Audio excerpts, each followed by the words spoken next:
Então tá, pessoal do sétimo ano, vou fazer um videozinho para vocês, que eu vou disponibilizar no meu canal, pra gente que tem um link de comunicação. Algumas dúvidas vocês podem tirar por lá, podem digitar nos comentários. E a gente hoje vai fazer uma correção, uma pequena aula expositiva acerca de um tema que a gente está entrando agora na nossa matéria, que é economia, né? A gente vai focar muito mais no território brasileiro, a gente vai discutir muito mais questões voltadas, né, para os estados, para as regiões do Brasil. Porém, hoje eu vou dar uma aula mais ampla, porque eu acho que é necessário a gente introduzir economia de uma forma bem mais simples, principalmente para a gente trabalhar essas atividades do nosso livro. Então, vocês trabalharam ali uma definição, eu solicitei para vocês que a partir do resumo do livro vocês fizessem uma definição de o que é PIB, Produto Interno Bruto, que vocês fizessem uma definição do que é renda per capita, que vocês também me trouxessem IDH, que já é um medidor de qualidade de vida, a gente vai ver que isso é muito importante para a economia, que a gente consiga ter certos medidores, alguns índices que unificam os países do mundo inteiro para a gente poder até se comparar entre os países, e o DH é um dos mais famosos, né? Apesar dele não ser um índice de economia puramente, ele envolve questões de longevidade, saúde, escolaridade, ele acaba sendo um medidor muito importante para a gente ter algumas, deixa eu ajeitar minha câmerazinha, para a gente ter algumas definições para a economia, perfeito? Então hoje eu vou começar com a definição básica, né? A economia, o que ela é, para que ela serve, como eu tenho certeza que estou tendo um debate econômico sobre um país. O que é importante a gente destacar aqui, gente?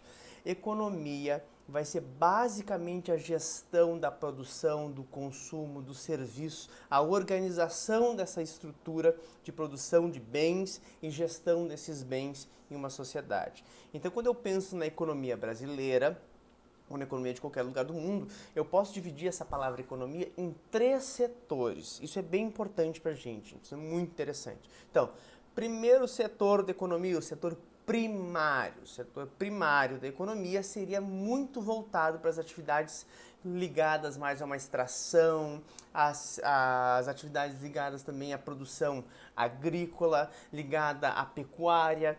O setor primário ele é mais próximo da natureza, seria dali que eu tiro aquela matéria-prima, que eu tiro aquele bem, né, que vai ser utilizado nas outras atividades econômicas. Então essa é a base do setor primário, gente. Esse setor primário, então, ele teria uma condição fundamental. Países que dependem muito do setor primário têm sua economia mais voltada, mais ligada nessa relação direta com a natureza, seja na extração de um mineral, minério de ferro, ouro ou outra forma mineral, bauxita, né, que o Brasil tem muito desses minérios como base da sua economia, então setor primário. Se eu planto soja, se eu trabalho com exportação de carne de frango, de porco, de gado de uma forma geral, eu vou trabalhar setor primário, perfeito? Isso é bem importante. Num segundo momento, num segundo passo da economia, você tem o setor secundário. O setor secundário pressupõe já que existe uma atividade de agregação de valor através de uma produção industrial.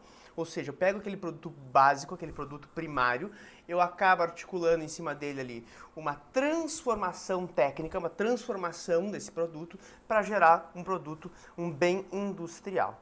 Perfeito? Então a indústria de transformação seria a indústria mais clássica do segundo setor da economia. Minha câmera está escorregando, né, mas acontece.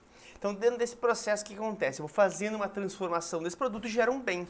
Uma caneta, um lápis, um caderno, o meu celular, o meu computador, né, um quadro, cortina, tudo isso fazem parte de um ramo, de um complexo industrial. Perfeito? Só que a indústria só existe em função do primeiro setor.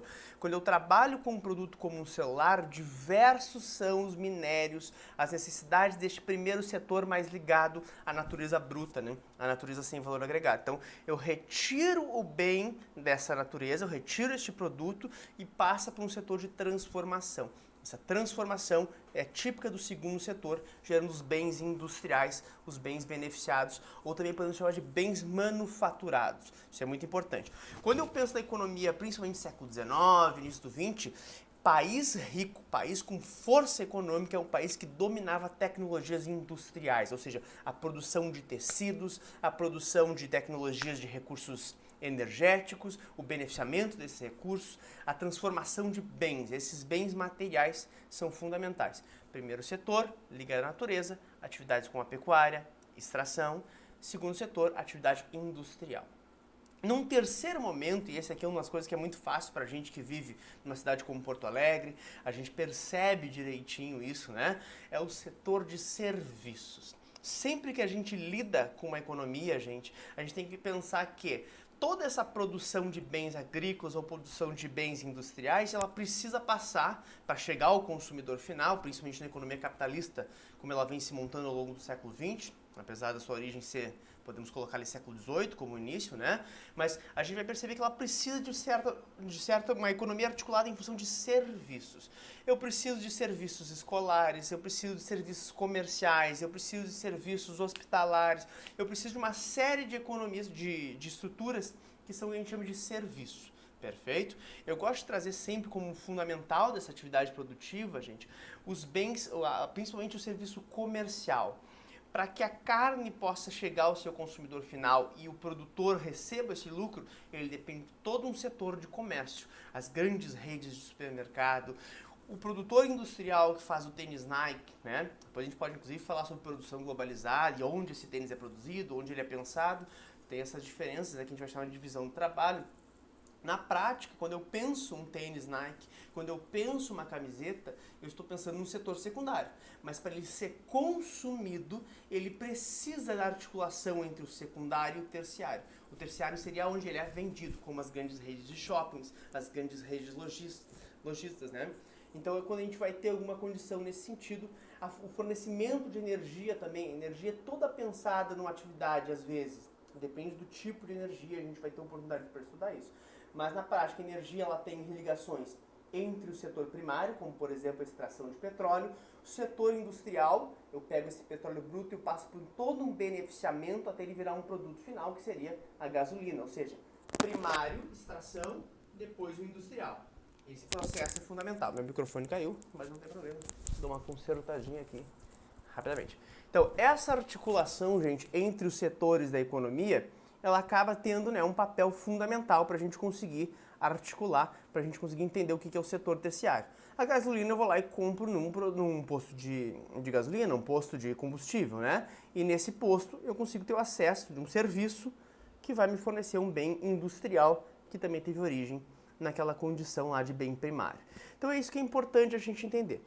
Países mais pobres, e aqui vem a grande informação do vídeo, tem uma tendência a concentrar sua economia dentro de um setor primário, perfeito? É uma tendência. A maior parte da população ainda se encontra no meio rural e as atividades agrícolas são as atividades mais importantes do país, mesmo que elas não gerem grandes receitas, porque elas não agregam tanto valor. Eu sempre gosto de brincar. Quanto vale mais os componentes naturais que estão dentro do iPhone ou o iPhone já pronto? Então a gente percebe que se eu pego todos os componentes que formam um iPhone e pego o iPhone pronto tem muito mais valor agregado, ou seja, tem mais conhecimento agregado, tem mais tecnologia agregada, foi pensado de uma forma que aqueles materiais se transformassem num bem tecnológico, informacional, famoso e muito utilizado, como um celular que eu estou gravando aqui. Perfeito? Então, dentro desse processo, vocês têm essas articulações entre os três setores. A economia nada mais é do que esses três setores, né, sendo articulados numa estrutura, e a gente consegue perceber a diferença clara entre eles, apesar, e isso é uma coisa bem importante, apesar deles se unificarem, eles participarem e se dependerem um do outro, né? Uma coisa que é importante também a gente dizer, se o país subdesenvolvido concentra mais a sua economia nos setores primários ou até uma indústria mais rústica, mais tradicional, eu vou ter os países desenvolvidos ligados a uma indústria de ponta, de alta tecnologia, muito robotizada, muito informatizada, é uma tendência muito grande dos países desenvolvidos trazerem essa indústria, ou um setor de serviços muito complexo. A maior parte dos países desenvolvidos hoje já concentra a maior parte da sua economia no setor de serviços. Serviços complexos, grandes redes lojistas, serviços de financeiros, bancários, tudo isso é uma forma que a gente vai acabar encontrando dentro dessas unidades, perfeito? Então tá aqui para vocês uma classificação bem básica, bem articulada dos três setores da economia. Usem esse vídeo para complementar as atividades sobre PIB, sobre renda per capita e até o IDH ali que vocês vão ver que tem alguma relação, perfeito? Então esse vídeo é só uma exposiçãozinha para a gente ter esses três setores explicados. Valeu, pessoal!